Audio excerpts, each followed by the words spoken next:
Olá, seja oficialmente bem-vindo a mais uma EdClass, a nossa aula semanal para empreendedores do direito.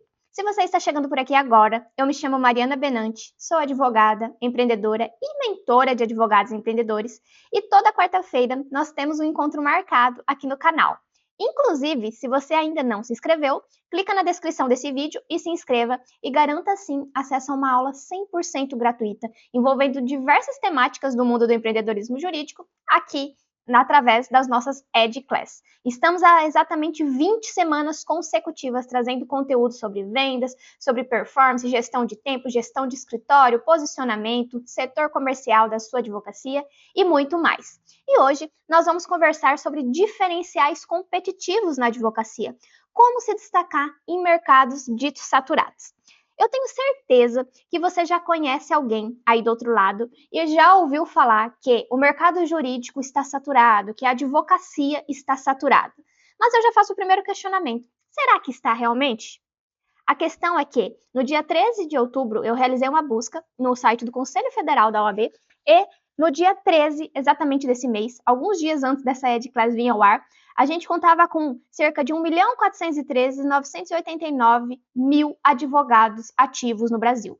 Se a gente parar para analisar, o Brasil lidera estatísticas mundiais, né, de defensores por grupo de 100 mil habitantes. Ou seja, em números absolutos, a gente só perde para a Índia no número de advogados inscritos por habitante. Então, é uma média de 145 brasileiros para um advogado. E talvez você vai assistindo essa aula, você comece a ficar preocupado. Mariana, realmente, como que eu vou me destacar se a cada um advogado é 145 brasileiros, 145 cidadãos aí? A questão, pessoal, é que realmente o mercado está saturado. Mas a boa notícia é que tem cliente para todo mundo e é justamente sobre isso que nós vamos conversar aqui hoje. Eu separei alguns pontos principais para a gente ir abordando aqui de forma bem didática, bem clara, para que você consiga visualizar e como que você pode utilizar desse mercado tão saturado, com mais de 1 milhão, quase 1,5 milhão de advogados ativos aí, como que você pode se destacar e fidelizar os seus clientes. O primeiro ponto é que você precisa conhecer profundamente o seu cliente.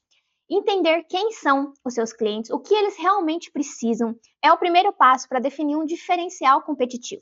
E por que eu estou falando isso aqui para vocês? Porque hoje, se você não souber que cliente você quer atrair, se você não souber se posicionar para atrair um determinado tipo de cliente, se você simplesmente abrir o seu escritório, escolher um ponto comercial numa rua bem movimentada e colocar uma fachada esperando que os clientes apareçam, eu sinto dizer que não vai dar certo. A sua advocacia tem tudo para fracassar. Então, o primeiro ponto é você escolher muito bem um determinado grupo para você trabalhar. Isso não quer dizer que você não possa atender clientes, eventuais clientes de outras áreas, mas o seu posicionamento, a sua estratégia de prospecção estará centralizada para um determinado público. E aqui o primeiro ponto, então, para você realmente conhecer o seu cliente profundamente, é você estudar muito bem o mercado, é você estudar muito bem um determinado nicho do mercado. Aqui na imagem ao lado eu trouxe um exemplo de que aqui no escritório eu atuo muito com o direito da moda e o que acontece na prática? É um mercado que é muito novo, né? Aqui no Brasil ele surgiu por volta de 2011, 2012. Inclusive, muitos clientes não sabem que tem profissionais exclusivos dessa área, especializados exclusivamente no direito da moda. E eu trouxe uma imagem para vocês de que como que você vai conhecer perfeitamente o seu cliente? Estando onde ele está. Aqui nessa imagem que eu trouxe para vocês é da FENIM, uma feira de negócios da moda que aconteceu aqui em Santa Catarina no mês de julho, se eu não estou enganada, e eu estava lá. E eu adianto para vocês que eu era uma das poucas pessoas que estava nessa feira sendo advogada. Ali eu estava aprendendo sobre o mercado que eu atuo, principalmente na parte de propriedade intelectual e com marcas do mundo da moda, mas em contrapartida, eu também estava no local que meus potenciais clientes estavam. Então, eu conversei com vários clientes. Ali eu pude ouvir as eventuais dores que eles tinham, quais eram as maiores dificuldades do mercado, que serviços eles realmente precisavam. Então, a ideia é que você trace um perfil de cliente ideal, ou então uma persona, como muitos costumam falar, mas a ideia é que você tem que ser certeiro. Quando você idealiza, visualiza, constrói um perfil de cliente, você sabe como que você vai atingir eventualmente esse cliente. Você tem uma prospecção ativa, você não fica simplesmente esperando ali de braço cruzado o cliente te encontrar. Você utiliza diversos mecanismos para atrair esse potencial cliente. Então, o primeiro pilar que a gente vai conversar aqui hoje realmente é que vocês precisam conhecer profundamente o cliente de vocês.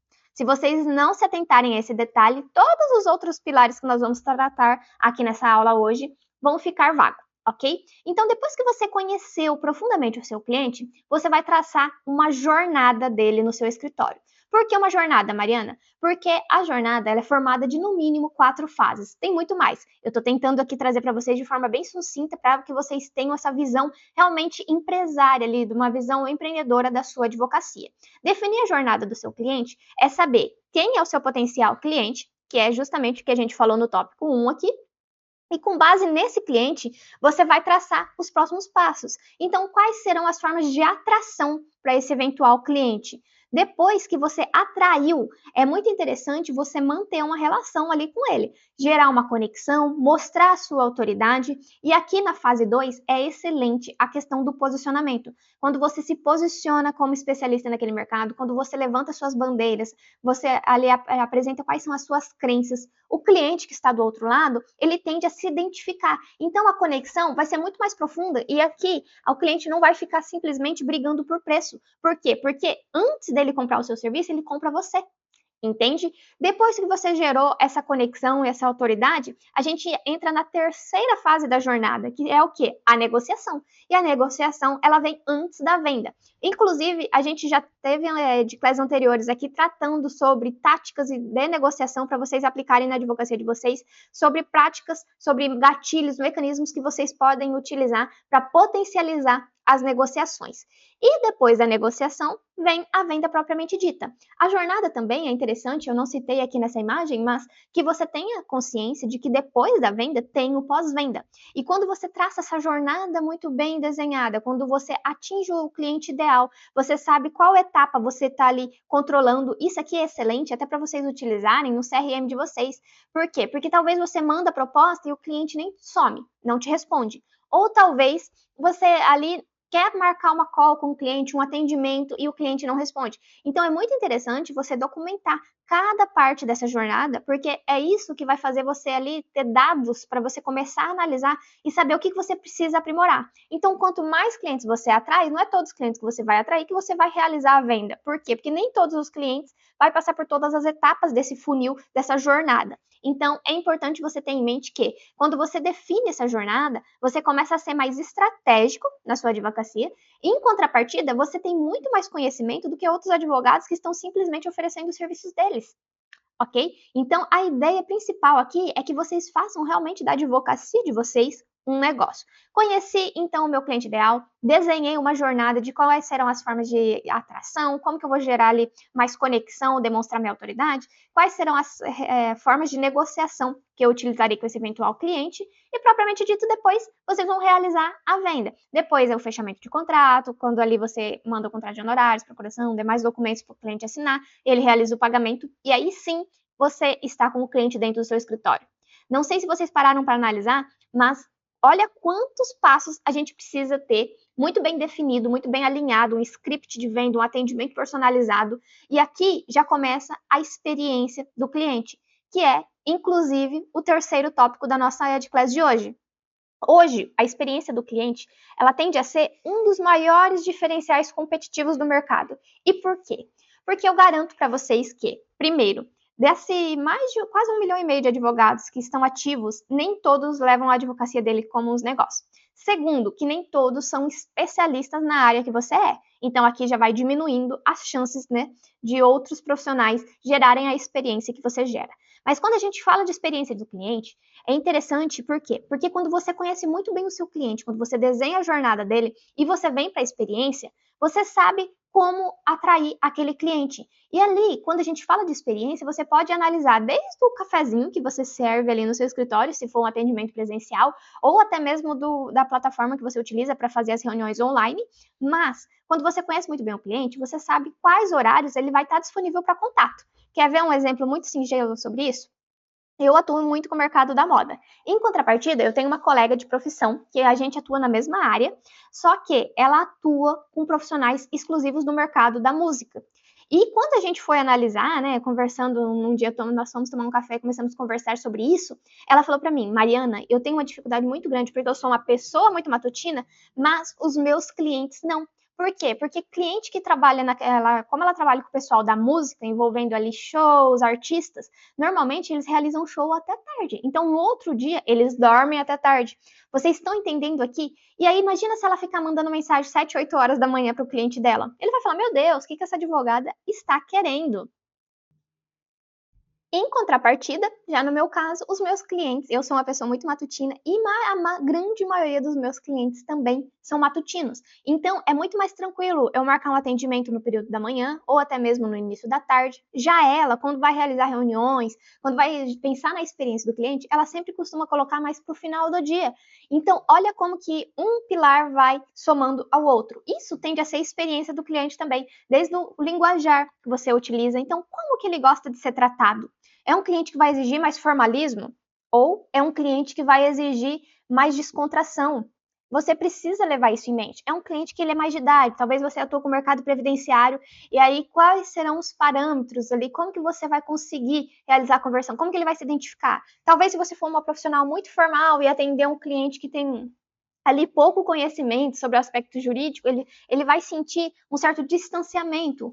Em contrapartida, se você quer atuar no mercado que talvez é muito tradicional, mas você tiver ali um linguajar muito, como digamos assim, muito flexível, né? Muito brincalhão, pode não passar a autoridade que você precisa. Então, a experiência do cliente, ela mora nos detalhes. Desde a forma que você trata ele, do horário que você começa a conversar com ele, que você agenda ali, tudo isso vão gerando percepções no eventual cliente. E eu adianto para vocês que a grande maioria dos advogados não se atentam a esses pequenos detalhes. Por quê? Porque eles nem sabem necessariamente que público eles querem trabalhar, eles nem conhecem, eles estão pensando simplesmente em bater meta de faturamento, em fechar contrato ali e vender para sobreviver. E aí sim, nesse caso, eu falo para vocês que quem quiser levar uma advocacia amadora, realmente vai encontrar um mercado super saturado. Por quê? Porque é uma pessoa que não está levando de forma estratégica. Ela não tem consciência de quais estratégias de venda está dando certo para ela. Ela não tem consciência de como que ela vai atrair mais clientes naquele mês. Qual é o período ali? Se é uma advocacia mais sazonal. Eu que atuo muito com marcas, eu sei que dezembro e janeiro, para mim, são meses complicados aqui no escritório. A gente fecha, sim, contratos, mas ninguém quer registrar uma marca dia 23 de dezembro, por exemplo. Em contrapartida, um profissional que atua na área da família, talvez o filho ali, o casal se divorciou, o filho quer fazer uma viagem com o pai ou com a mãe, precisa ali de um direcionamento jurídico. Vocês conseguem entender como que isso influencia? E é importante vocês conhecerem realmente o cliente de vocês? E ainda falando aqui sobre experiência, é sobre você ter um atendimento personalizado. Porque isso, além de melhorar a experiência do cliente, que é o que nós estamos conversando aqui sobre esse tópico, também fortalece a confiança e a lealdade. Depois que você fideliza um cliente, eu garanto para vocês que ele não vai ficar buscando outros profissionais simplesmente por preço.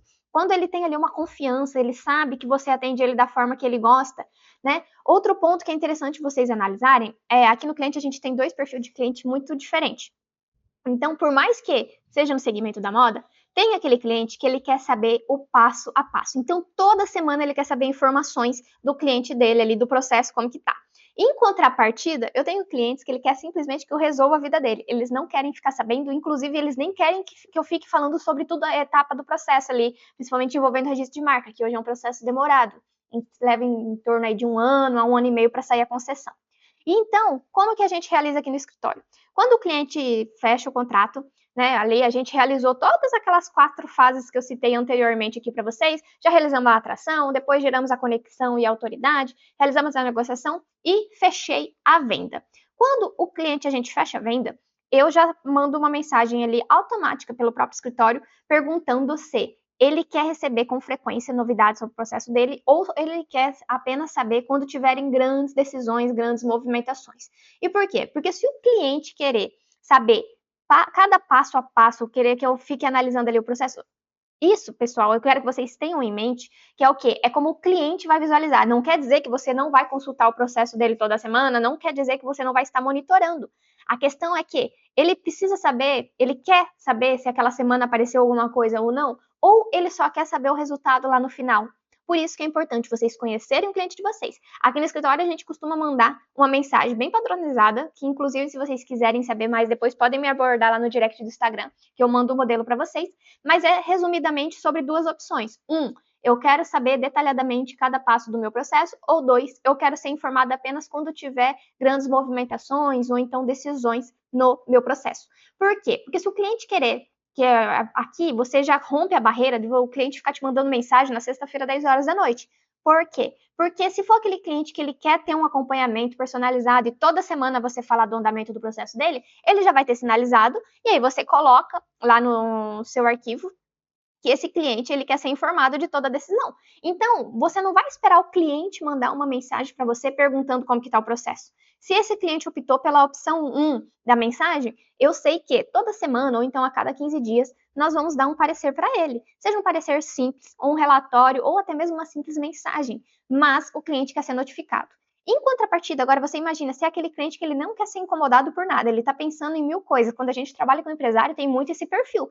Tem cliente aqui no escritório que eles ingressam com o pedido e eles falam, doutora, o que for preciso a doutora faz. E aí só vai me mandando os boletos, porque eu não quero ficar adentrando, perdendo muito tempo sabendo sobre isso. Então eu quero simplesmente ter o registro da minha marca, por exemplo. Então, nesse caso, se eu ficar mandando mensagem toda semana, você percebe que esse cliente vai ter uma experiência negativa, que ele vai falar, meu Deus, lá vem aquele advogado de novo.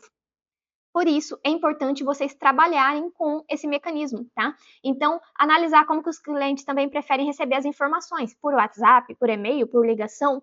Isso torna uma experiência mais memorável. E aqui, se vocês pararem para analisar, nós estamos falando de coisas de procedimentos internos do escritório. E isso gera, sim, uma experiência no cliente. O que eu mais vejo hoje em dia são advogados querendo cobrar caro e prestando mau serviço. Eu estou falando de advogado porque eu sei que aqui é o nosso nicho, a nossa área de atuação. Mas isso se aplica a todas as outras áreas. Quando você contrata um profissional que ele tem um preço mais elevado, você espera uma experiência mais personalizada. Em contrapartida, quando você paga mais barato por um determinado produto ou serviço, você sabe que aquilo ali, talvez você não pode exigir de um outro igual de um profissional que estava cobrando o dobro, o triplo daquele valor. Entendem? Então, foquem muito nessa questão da experiência. E além, né, a gente está falando de experiência básica, mas tem muitas outras formas de você encantar. E aqui eu deixo a recomendação daquele livro do Jeito Disney de Encantar Clientes, que é muito bacana, vale a pena vocês conferirem, porque eu sei que na prática isso vai trazer uma percepção para vocês de como agregar ainda mais experiência.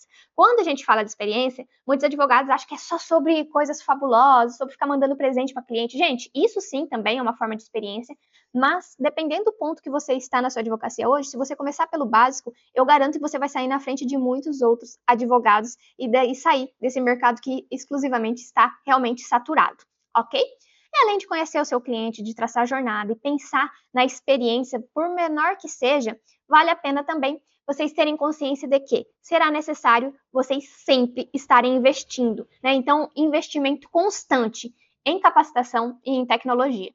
Eu sei que a área do direito é uma área que a gente precisa ficar se atualizando sempre, porque as legislações estão sempre aí sendo atualizadas, alteradas, mudadas, mas é importante também você investir em capacitações que vão além. Então, você vai sim desenvolver as suas hard skills, né, que são as habilidades técnicas e profissionais, mas é muito importante que você desenvolva também as soft skills, tá? Que são aquelas habilidades comportamentais, emocionais. Talvez é a empatia, talvez é a sua oratória, talvez é a sua imagem pessoal, a sua comunicação, a sua postura. Você precisa, sim, estar investindo, talvez, na sua mentalidade. Eu costumo falar que a mentalidade ela é o primeiro pilar de quem quer empreender. Por quê? Porque se você não tiver uma mentalidade forte, se você não romper com várias crenças do mercado, você não tem tempo na advocacia, ela não vai ser para você.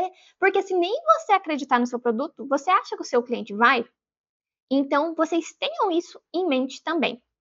Além de investir, então, na capacitação, né, investir em conhecimentos, que eu sou uma pessoa que eu tenho a questão do conhecimento quase que sagrado aqui no escritório, então a gente sempre está investindo em cursos, em eventos. Aqui, pessoal, eu quero que vocês tenham a clareza de não ficarem refém unicamente estudando sobre o direito. Afinal, quem estuda o direito, apenas o direito, a parte técnica, é o mínimo de qualquer profissional. Isso não é mais diferencial competitivo. A gente é mais de 1 milhão de advogados aqui, quase 1,5 milhão de advogados ativos. Você acredita que se todo mundo só estudar a lei, eles terão ali um resultado satisfatório na advocacia? Então, vale muito a pena vocês se atentarem a esses detalhes. Manter o escritório atualizado com as últimas tendências, mas também com as regulamentações, mas também demonstrar aos seus clientes um comprometimento com a excelência. Se você começa a se dedicar com excelência em tudo que você faz, desde um contato com o cliente, de uma petição que você redige, de um contrato que você confecciona, ali eu tenho certeza você vai sair na frente de muitos profissionais, que nem eu citei aqui diversas vezes para vocês. O que eu mais vejo são advogados querendo faturamentos, querendo fechar contratos, pensando só. E não são advogados empáticos, não se colocam na visão do outro, não se colocam no lugar do outro. Então, se atentem a isso também. E quando a gente ainda fala de investimento, agora a gente vem passando por mais uma mudança na sociedade. Né? Quem é advogado mais antigo aqui sabe que houve a digitalização dos processos, depois com a pandemia, a virtualização, ela tomou uma proporção muito maior, acelerou a questão dos processos digitais. Então é interessante também mencionar aqui para vocês de estarem investindo em tecnologia. Um exemplo muito comum da inteligência artificial é que muitas pessoas utilizam desses mecanismos para desenvolver, inclusive, assistentes. Então, talvez você não quer ficar perdendo tanto tempo monitorando um processo para seu cliente ali. Imagina, você tem 200 processos, cada desses 200 clientes 100 quer que você mantenha ele atualizado semanalmente ou a cada 15 dias ali. O que você vai fazer? Você pode sim utilizar da tecnologia a seu favor para desenvolver assistentes, para que você tenha ali mais facilidade no dia a dia. Então, houve uma movimentação, automaticamente você monta um prompt ali, né, através do ChatGPT, através de outros mecanismos, que eles vão mandar o aviso automaticamente para seus clientes. Vocês não vão precisar ficar avisando um a um, perdendo muito tempo com isso. Então, utilizem muito a tecnologia a seu favor também. Rompam essa barreira de acreditar que a gente precisa viver uma advocacia 100% tradicional. Porque o mercado, ele não vai perdoar mais amadorismo, ele não vai perdoar mais profissional, mais do mesmo. Então, quanto você pode utilizar a tecnologia para ganhar mais tempo, para acelerar ali processos, melhor para o seu escritório. Eu espero que vocês tenham gostado de mais um EdClass e finalizo aqui com uma frase que eu acredito que tem tudo a ver com o que a gente abordou aqui hoje, que é: o maior diferencial competitivo de um negócio é focar no cliente e não no serviço ou no faturamento. Que vocês tenham clareza sobre isso. Quando você desenvolve um serviço pensando em determinado cliente, é muito maior a chance de você finalizar a venda, passar por todas as etapas que nós conversamos aqui hoje, do que simplesmente focar, né? Desenvolver primeiro o produto e depois achar um cliente que se encaixa ali. Então, tenham essa clareza. Eu espero que vocês tenham gostado de mais uma EdClass e nos vemos aqui na próxima semana para a nossa 21ª. Muito obrigada e tchau, tchau.